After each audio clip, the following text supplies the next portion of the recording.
우리 성경 말씀 보겠습니다. 빌립보서 2장 5절에서 11절 말씀입니다. 너희 안에 이 마음을 품으라. 곧 그리스도 예수의 마음이니 그는 근본 하나님의 본체시나 하나님과 동등됨을 취할 것으로 여기지 아니하시고 오히려 자기를 비워 종의 형체를 가지사 사람들과 같이 되셨고 사람의 모양으로 나타나사 자기를 낮추시고 죽기까지 복종하셨으니 곧 십자가에 죽으심이라. 이러므로 하나님이 그를 지극히 높여 모든 이름 위에 뛰어난 이름을 주사 하늘에 있는 자들과 땅에 있는 자들과 땅 아래에 있는 자들로 모든 무릎을 예수의 이름에 꿇게 하시고 함께 보겠습니다. 모든 입으로 예수 그리스도를 주라 시인하여 하나님 아버지께 영광을 돌리게 하셨느니라. 아멘. 오늘이 무슨 날이죠? 종교개혁주일입니다. 종교개혁주일. 우리 기독교의 역사를 보면 예수님께서 십자가에 죽으시고 부활하신 후에 사람들에게 부탁했죠. 예루살렘을 떠나지 말고 아버지께서 약속하신 것을 기다려라. 500명의 사람들이 들었어요. 그 말을. 380명은 그냥 한쪽 귀로 듣고 한쪽 귀로 흘려보내서 다 각기 제 삶의 현장으로 돌아갑니다. 그러나 예수님의 말씀을 마음에 담아둔 사람들은 120명이 마가의 다락방, 마가라고 하는 사람의 집에 다락방에 모여서 그들이 기도했습니다. 열흘 동안 간절히 기도했습니다. 열흘 동안 간절히 기도할 때 그 자리에 성령이 임하게 됩니다. 사도행전 2장에 보게 되면 성령의 역사가 임하게 돼요. 그들의 입에서 방언을 하고 막 성령이 나타남을 보게 되었습니다. 막 기도하는데 불이 혀같이 갈라지는 모습이 그 가운데 역사하는 걸 보게 돼요. 우리가 교회에서 열심히 기도할 때 보면 막 성령의 역사가 나타나고 능력이 나타나고 은사가 나타날 때 보면 자리가 중요하다는 게 옛날에 부흥사 강사 목사님들이 금자리, 은자리, 똥자리 뭐 그렇게 얘기를 하잖아요. 자리가 참 중요하다는 게요. 느껴져요. 뭐 앞에 자리는 금자리, 가운데는 은자리, 그 다음에 뒤에는 동, 그게 아니에요.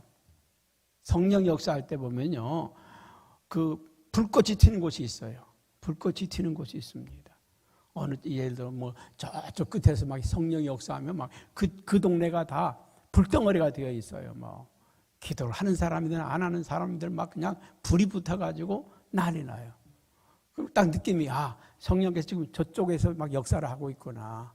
그러다가 또 이쪽에서 막 역사할 때가 있어요. 지금 이쪽 방향으로 왔구나. 이 느낌이요. 성령이 역사하고 있는 그 자리들이 있어요. 우리가 은혜 받을 때도요. 자리가 중요해요. 2층이냐 밑에 층이냐 뭐 그것도 차이가 있겠죠. 내려다보는 사람하고 올려다보는 사람 차이도 있겠죠.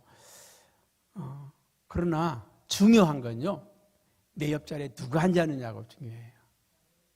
은혜의 사람, 기도의 사람들이 앉으면 절로 기도가 되고요. 절로 아멘이 돼요. 아멘. 그 옆에 사람 잘 만나야 돼요. 옆에 사람.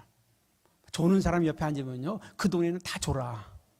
이상하게 전염병처럼 조는 사람 옆에 있으면 다 졸게 되고요. 핸드폰만 들여다보는 사람 옆에 있으면 핸드폰만 들여다보게 되고요. 참 이상합니다. 여러분, 좋은 자리에 있는 게 축복인 줄로 믿습니다. 할렐루야. 우리 기독교가 말이죠. 그 오순절 마가의 다락방에서 성령이 역사해서 나가 튀어나가 전도를 시작했잖아요. 베드로 가서 외치기 시작하니까 하루에 3,000명, 5,000명, 수천 명이 막 회개하고 돌아온 거예요. 근데 그 교회를 우리는 예루살렘 교회라고 합니다. 무슨 교회라고요? 예루살렘 교회. 예루살렘 교회가 엄청나게 부흥된 거죠. 당시 한 20만 명 정도가 살던 이 예루살렘이 거의 10만 명 정도가 돌아왔다는 그런 보고도 있습니다. 굉장히 예루살렘 거리 전체가 막 난리가 났어요. 그랬더니 핍박이 시작됐습니다. 예수 믿는 사람들이 막 저렇게 모여가지고 뭐 하냐? 데모하려는 거 아니냐? 뭐 하려고 하는 거냐? 그래서 이 핍박이 심했습니다. 그 첫 번째 희생타가 누굽니까? 스데반이에요. 스데반이 전도하다가 돌에 맞아 죽습니다. 의기양양한 이 헤롯의 병사들, 빌라도의 그 병사들이 말이죠, 예수 믿는 사람들을 핍박하기 시작합니다. 잡아서 옥에 가두고 죽이고, 야고보가 옥에 잡혀서 순교하게 되고, 또 많은 핍박이 임하게 되게 됩니다. 그래서 사람들이 흩어지기 시작하죠. 그 흩어진 기독교인들, 안디옥으로, 뭐 다메섹으로, 막 이곳저곳으로 기독교인들이 흩어지기 시작해요. 그래서 한 300여 년 동안 기독교는 대환란의 시대에 임하게 됩니다. 300여 년 동안 복음도 전해졌지만 복음이 전해지는 곳에서 많은 핍박과 환란이 임하게 돼요. 자, 그러면서 이 기독교가 두 갈래로 갈라지게 됩니다. 교리적인 문제 때문에 나눠지게 됩니다. 그래서 로마를 중심으로 한 교회를 이제 서로마, 서방 교회라고 그러고, 그리고 그리스로 해가지고 저 러시아 쪽으로 뻗어나간 교회를 동방교회라 그렇게 합니다. 이 로마가 이제 쉽게 말하면 로마의 교황이 황제를 임명하고 황제들을 불러들이기도 하고 뭐 야단치기도 하고, 세상의 권력 위에 기독교가 있게 돼요. 항상 교회는요, 힘이 모아지게 되고 권력이 모아지게 되고 돈이 모아지게 되고 그러면 부패하게 되어 있어요. 부패하게 되어 있습니다. 우리가 유럽을 여행하다 보면 어마어마한 교회들을 보게 됩니다. 어떤 교회는 600년 동안 지은 교회도 있고요, 어떤 교회는 1000년이 지났는데도 지금도 짓고 있는 교회들도 있고, 그거 예배당 하나만 하더라도요, 그 세계적인 유산이라고 하는 건 어마어마합니다. 거기 붙어있는 보석 하나만 띄어와도요, 한 사람 평생 살다가도 남을 만큼 그런 유산들입니다. 대단한 유산들을 가지고 있죠. 자, 그래서 이렇게 교회가 나라의 권력들 위에 서게 되고 황제들을 오라가라 하게 되고 명령하게 되고, 그러다 보니까 부패하게 됩니다. 더 교회는 웅장하게 베드로 대성당을 건축하기 위해서 어마어마한 돈이 모아졌는데도 감당이 안 돼요. 그러다가 연구해낸 게 면죄부를 만들어 파는 거 아니에요. 죽은 사람도 이 면죄부만 사면 천국 갈 수 있다. 그래가지고 그걸 갖다가 팔았어요. 사람들은 그게 정말 그럴싸해서 막 사들이기 시작해요. 막 사들입니다. 루터라고 하는 신부가 비텐베르크라고 하는 대성당에다가 그 문에다가 95개 조항을 걸었어요. 이 95개 조항, 이게 성경에 근거가 있으면 얘기하라. 성경에 근거가 있으면 얘기하라. 성경을 놓고 얘기하자. 그래가지고 95개 조항을 내걸었는데, 다른 사람들은 뭐 휘스라든지 위클리프라든지 많은 사람들도 한 거 하다가 불에 태워 죽임 당하기도 하고 뭐 이런 어려움을 겪었어요. 많은 종교개혁자들이. 우리가 요즘 뭐 성령운동하고 이러는 그 천주교의 예수회라고 하는 조직이 있습니다. 예수회라고 하는. 그래도 이 예수회는요, 우리 기독교하고 많이 근접해 있어요. 많이 근접해 있습니다. 그런데 원래 시작은 이 제스위트라고 하는 예수회는 이 로마 기독교에 반가하고 대항하고 반대하는 루터라든지 칼빈이라든지 이런 사람들을 잡아다가 죽이기는 조직이었습니다. 뭐라 그럴까요? 그 암살단이었습니다. 이 제수회라고 하는 예수회라고 하는 이 조직은 로마 기독교에 항거하는 사람들을 죽이는 그런 조직이었단 말이죠. 그게 나중에 오랜 세월이 지나다 보니까 이 로마 기독교 안에서 성령 운동하는 사람들로 바뀌었어. 참 세상은 이게 어떻게 바뀔지 몰라.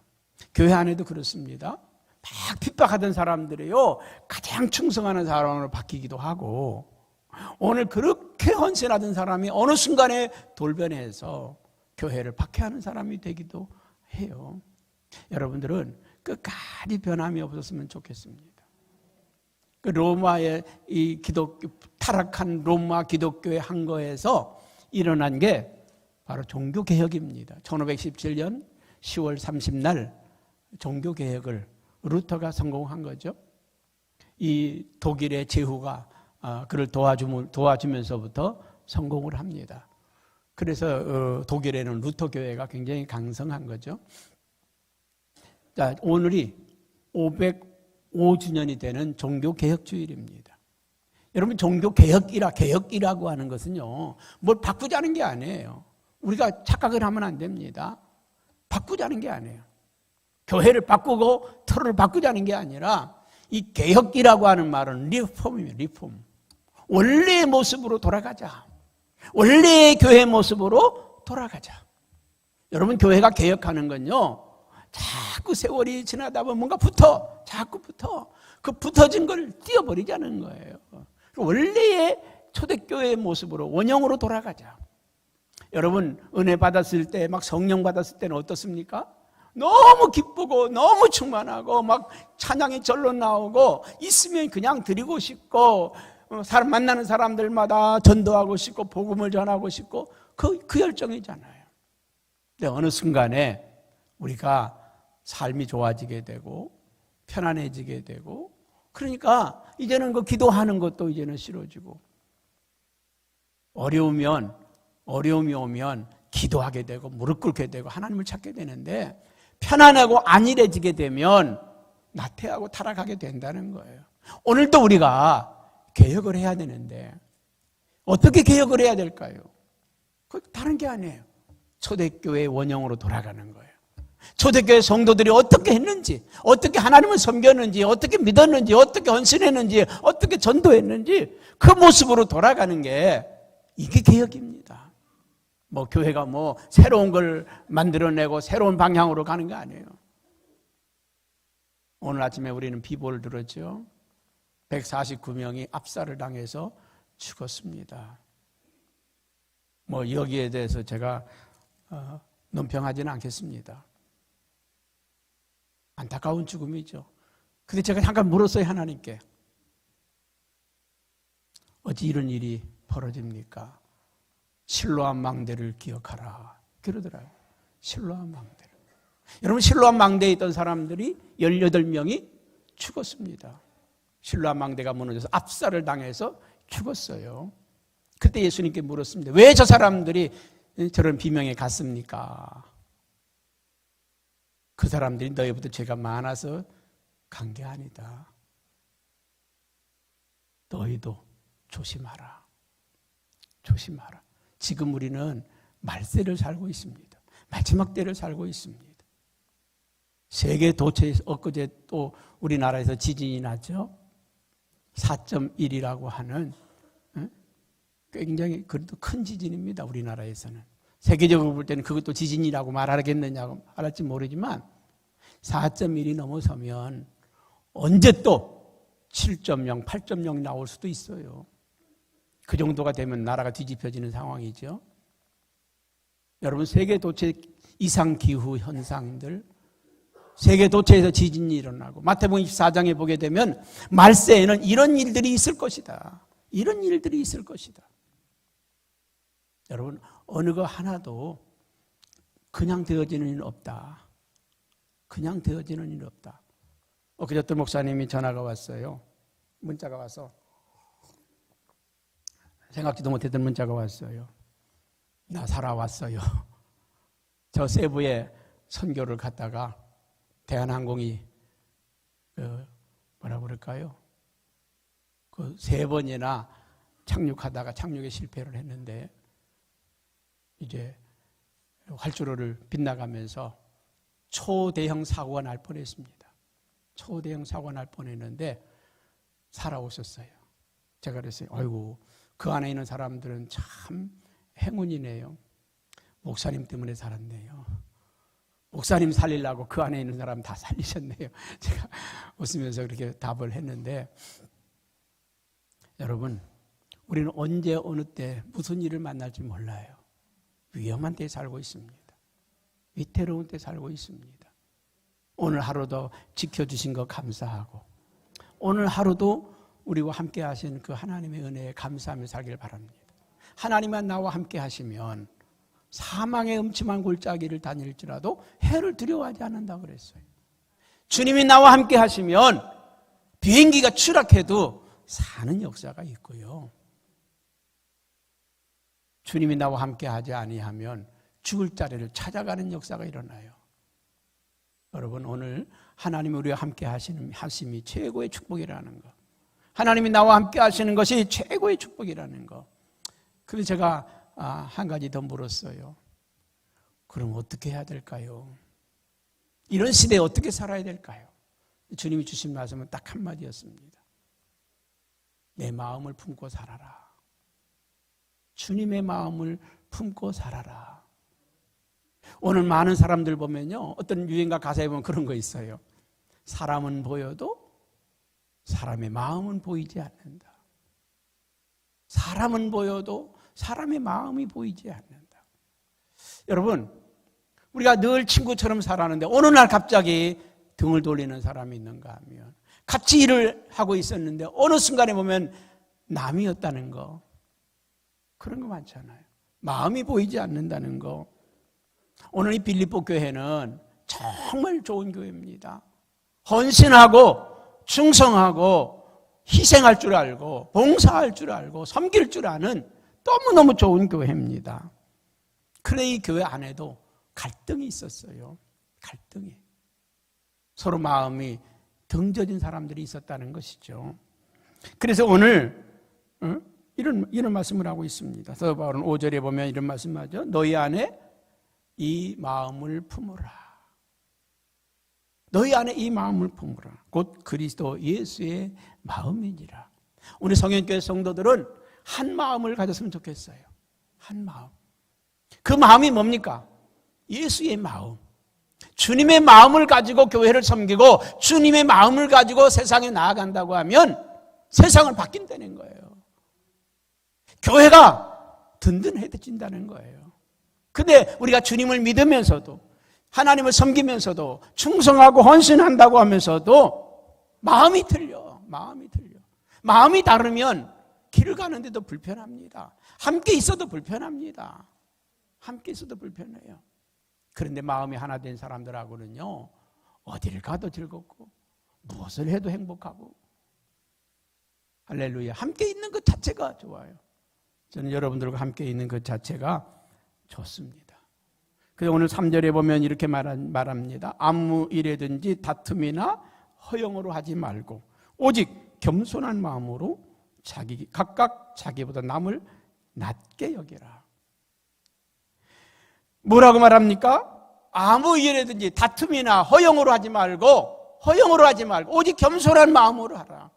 여러분, 교회 주님의 일을 하다 보면 자꾸 자기가 드러나고 싶은 사람이 있어요.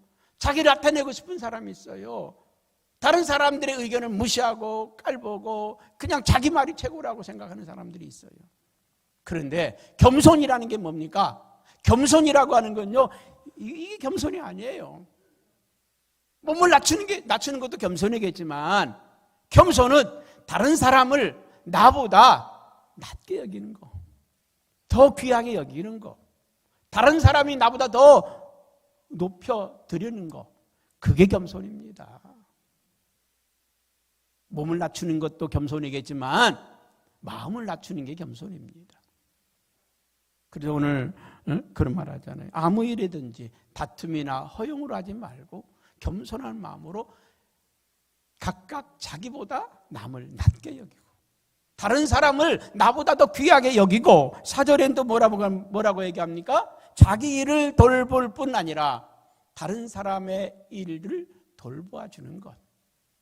자기 일에만 열심히 하는 게 아니라 다른 사람의 일들을 돌아보아 주는 것. 다른 사람들이 하지 못하고 있는 일을 도와주는 것. 그게 겸손이라는 것입니다. 며칠 전에 강화에 잠깐 고구마 캐기 가봤어요. 몇몇 목사님들과 같이 갔는데 캘 때는 재밌었는데 그걸 끌고 나오는 일은 지옥 같은 일이더라고요. 막 바지 이렇게 비틀어졌는데 그냥 놓고 갈까? 내버리고 갈까? 그런 생각이 들어요. 근데 이제 후배 목사님이 막 뛰어오더니 목사님 제가 들을게요. 아니야 나 이거 들고 갈 수 있어. 아니요 목사님 몸도 불편하잖아. 내가 들고 갈게. 근데 끝내 제 걸 뺏어서 끌고 올라가더라고요. 근데 그 모습을 가만히 보면서 저게 겸손이다. 그런 생각이 들어요. 다른 사람을 더 생각해 주는 것, 다른 사람을 더 돌보아 주는 것, 이게 겸손이다. 여러분 겸손하다고 하는 말은 몸을 낮추는 것도 겸손이겠지만은 다른 사람의 일을 돌아보아 주는 것. 나보다 더 힘든 사람이 있지 않을까? 나보다 더 어려운 사람이 있지 않을까? 그들을 생각하고 돌아보는 마음이 겸손한 마음이라는 것입니다. 그래서 오늘 예수님께서 오늘 본문의 사도 바울은 6절 7절에 이렇게 이야기를 합니다. 한번 6절 같이 읽어볼까요? 그는 근본 하나님의 본체시나 하나님과 동등됨을 취할 것으로 여기지 아니하시고 자기를 비워 종의 형체를 가지사 사람들같이 되셨고, 자기를 낮추는 거예요. 자기를 낮추는 거. 나는 가만히 있어도 되는데, 대접을 받아도 되는데, 섬김만 받아도 되는데, 나를 낮춰서 오히려 다른 사람을 섬겨주고 다른 사람을 높여주는 거. 여러분 이게 우리 교회 아름다움의 시작 아니겠습니까? 여러분 내가 누군데, 내가 어떤 사람인데 그렇게 말하는 순간 겸손은 다 사라지는 거고요. 자기 모든 신분이나 지위를 내려놓고 섬겨드리는 것, 그것이 겸손입니다. 여러분 우리 모두가 겸손해서 주님을 따라가는 저와 여러분 되기를 주님의 이름으로 축복합니다. 두 번째로는 주님의 마음은 온유한 마음이라는 거예요. 온유한 마음. 여러분 온유라고 하는 게 어떤 거겠습니까? 부드러움, 때로는 친절함, 이런 게 온유입니다. 부드러운 것. 여러분 그 운동할 때 말이죠, 제일 1번이 뭐예요? 힘 빼는 거예요. 힘을 빼라는 거예요. 모든 운동이 그렇습니다. 힘이 들어가면 운동이 안 되죠. 힘을 뺄 때 그때서부터 운동이 되는 거죠. 마태복음 11장 28절에 보면 수고하고 무거운 짐진 자들아 다 내게로 오라. 내가 너희를 쉬게 하리라. 무거운 짐진 자들아 다 내게로 오라. 내가 너희를 쉬게 하리라. 여러분에게 짐이 들려있다고 하면 그때부터 힘이 들어가. 그 짐 때문에 내려놓으라는 거예요. 다 내려놓으라. 여러분 사람의 마음대로 되지 않는 일 너무 많아요. 우리 생각대로 되지 않는 일 너무 많아요. 성공하고 싶습니까? 내려놓으세요. 성공하고 싶은 마음 내려놓으세요. 부자가 되고 싶은 마음 내려놓으세요. 그러면 부자가 돼요. 그러면 성공합니다. 여러분의 인생은 우리의 인생은 우리 것이 아니라 누구 거예요? 주님의 것입니다. 그분에게 맡겨드리는 거예요. 사업도 그분에게 맡겨드리고 가정도 맡겨드리고 자녀들의 앞길도 맡겨드리는 거예요. 그분에게 맡겨드리면 그분이 우리 사업 만져주시고 우리 가정 만져주시고 우리 자녀들을 만져주셔요. 그분이 만져주시면 복되게 되고 아름답게 될 줄로 믿습니다. 수고하고 무거운 짐진 자들아 다 내게로 오라. 내가 너희를 쉬게 하리라.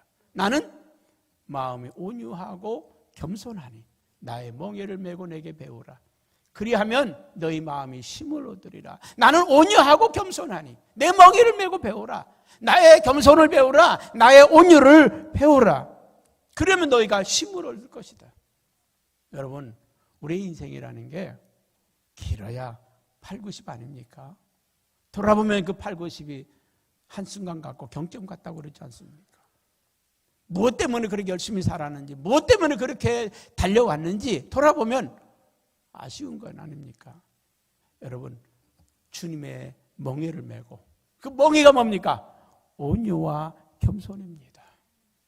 열심히 우리는 섬기고 가고 사랑하고 가고 베풀고 가는 것, 그것이 저와 여러분의 삶인 줄로 믿습니다. 그래서 오늘 베드로전서 3장 3절 4절에도요 이렇게 말씀을 하고 있습니다. 한번 같이 볼까요? 너희의 단장은 머리를 꾸미고 금을 차고 아름다운 옷을 입는 외모로 하지 말고 오직 마음에 숨은 사람을 온유하고 안정한 심령에 썩지 아니할 것으로 하라. 이는 하나님 앞에 값진 것이니라. 우리가 화장을 하고 치장을 하고 단장을 하는 게 아름다운 것이 아니라 우리의 마음을 온유하고 겸손한 마음, 다른 사람을 더 귀하게 여기고 다른 사람을 더 존귀하게 생각하고 내 마음을 더 낮추고 부드럽게 하면 그것이 하나님 앞에서 우리가 더 귀한 것이라는 거예요. 하나님 그것을 더 귀하게 보신다는 거예요. 외모를 단장하지 말고 우리의 마음을 단장하라. 여러분, 우리 성령교회 성도들을 만나면 많은 사람들이 행복해야 돼요. 그 사람 만나면 기뻐해야 돼요. 아멘. 옆에 있는 분에게 한번 이래봐요. 당신이 내 곁에 있으니까 내가 행복합니다. 시작.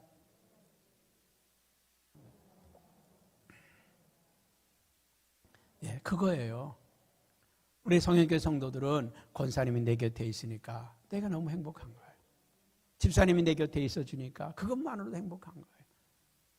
그게 주님이 원하시는 삶이라는 거예요. 그 사람이 있으면 불편하고 그 사람이 곁에 있으면 뭔가 힘들어지는 게 아니라 옆에 있어주는 것만으로도 행복하고 옆에 있어주는 것만으로도 감사한 거잖아요. 어떤 드라마에서 노인네들이 하는 말을 지금도 기억이 나요. 당신이 살아있는 것만으로도 나는 감사해. 당신이 내 곁에 살아있는 것만으로도 감사해. 여러분, 여러분이 있음으로 인해서 내 주위에 있는 사람이 불편하면 안 돼요. 내 주위에 있는 사람들이 힘들면 안 돼. 나 때문에 힘들거나 나 때문에 불편하면 안 된다는 거죠.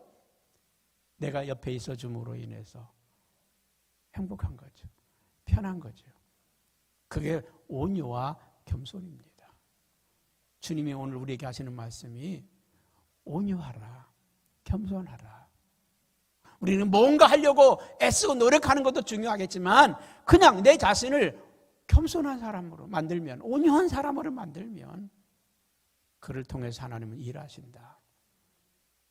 또 주님의 마음은 요한일서 4장 7절 8절에 주님은 사랑하는 마음이었습니다. 주님 안에는 사랑의 마음밖에 없었어요. 사랑하는 자들아 우리가 서로 사랑하자. 사랑은 하나님께 속한 것이니 사랑하는 자마다 하나님으로부터 나서 하나님을 알고 사랑하지 아니하는 자는 하나님을 알지 못하나니 이는 하나님은 사랑이십니다. 여러분, 우리가 사랑할 때 그 속에서 주님이 보인다는 거예요. 사랑하는 모습 속에서 주님의 향기가 난다는 겁니다. 여러분, 우리 주님은 모든 것을 주신 사랑이었습니다. 생명을 주신 사랑이었습니다. 끝까지 포기하지 않은 사랑이었습니다. 요한복음 13장 1절에 주님은 어떻게 사랑했습니까? 세상을 떠나 아버지께로 돌아가실 때 이런 줄 아시고 세상에 있는 자기 사람들을 사랑하시되 끝까지 사랑하셨다. 여러분, 우리 그리스도인 성경을 한마디로 표현하면 뭡니까? 사랑 아닙니까? 하나님 사랑, 이웃 사랑. 존 웨슬리 목사님은 그런 말을 했습니다. 나는 이 땅에 감리교회가 없어지는 것이 두려운 것이 아니라 감리교회인들 마음속에서 그리스도의 사랑이 식어지는 게 두렵다. 여러분, 이 감리교회는요 사랑이 뜨거운 교회입니다. 사랑이 뜨거운 교회. 여러분, 예수님이 끝까지 사랑하신 것처럼 저와 여러분도 사랑으로 우리의 삶을 만들어 가시기를 축복합니다. 예수님의 마지막 마음은요 긍휼입니다. 얼마나 우리가 복되게 살았느냐, 그건 우리 안에 긍휼의 은사가 얼만큼 있느냐. 마태복음 9장 36절에 보면 예수님께서 무리를 보시고 불쌍히 여기시고 긍휼히 여기셨다. 여러분, 이제 우리 마음속에서 이 긍휼의 은사를 달라고 기도했으면 좋겠어요. 우리 사랑하는 믿음의 가족들을 또 세상 사람들을 바라보면서 그들이 안타깝고 그들이 정말 뭐라고 그럴까요? 긍휼히 여겨지는 그런 마음을 여러분 속에 가졌으면 좋겠다. 그런 생각이 들어요. 그 강화에 고구마 체험하러 가면서 그 김포에서 목회하는 후배 목사님인데 여기 왜 땅 샀어? 내가 물어봤어요. 여기 왜 땅 샀어? 은퇴하신 목사님이 갈 곳 없는 분이 너무 많아서 나 은퇴하면 여기다가 집 짓고 그분들 모시고 살라고. 야, 생각만 해도 고맙다. 야. 생각만 해도 참 고맙다. 긍휼의 마음, 어려운 분들을 바라보면서 또 어려운 환경에 있는 분들을 보면서 우리가 이 은사를 잃어버리면 메마른 감정, 메마른 심정으로 예수 믿는 불쌍한 사람들밖에 안 돼요. 죽어가는 영혼을 바라보면서 긍휼의 마음을 갖기를 축복합니다. 또 사랑하는 가족들을 바라보면서도 긍휼의 마음을 갖기를 바랍니다. 얼마나 내 아내가 힘들까? 내 자식들은 얼마나 힘든 싸움을 싸우고 있을까? 우리 부모님은 지금 얼마나 힘드실까? 긍휼의 마음. 이 긍휼의 마음이 우리 안에서 일어나야 뭔가 흘러갈 게 있어요. 뭔가 흘러갈 게 있어. 오늘 저와 여러분이 이 긍휼의 마음을 달라고 기도할 수 있기를 축복합니다. 그래서 우리가 정말 개혁은 뭐 우리 교회를 바꾸고 막 뜯어 고치는 게 아니라 주님의 마음을 갖는 거예요. 주님의 마음으로, 주님의 심정으로 살아가는 것, 그것이 정말 주님이 원하시고 바라는 모습이 아닐까. 오늘 한국교회가 힘을 잃어버린 게 뭐냐? 주님의 마음을 잃어버린 거예요. 우리 교회가 더 부흥됐으면 좋겠다. 우리가 더 큰 일을 했으면 좋겠다. 우리는 큰 일을 하기 위해서 태어난 게 아니에요. 그거 위해서 우리가 부름받은 게 아니에요. 주님의 마음으로 살아가면 어느샌가 돌아보면 너무 큰 일들을 감당했잖아요. 우리는 더 많은 일을 하기 위해서 기도하는 게 아니라 더 많이 사랑하고 더 많이 섬기고 더 많이 긍휼의 마음을 갖도록 우리가 기도하며 나아갈 수 있기를 축복합니다. 기도하겠습니다.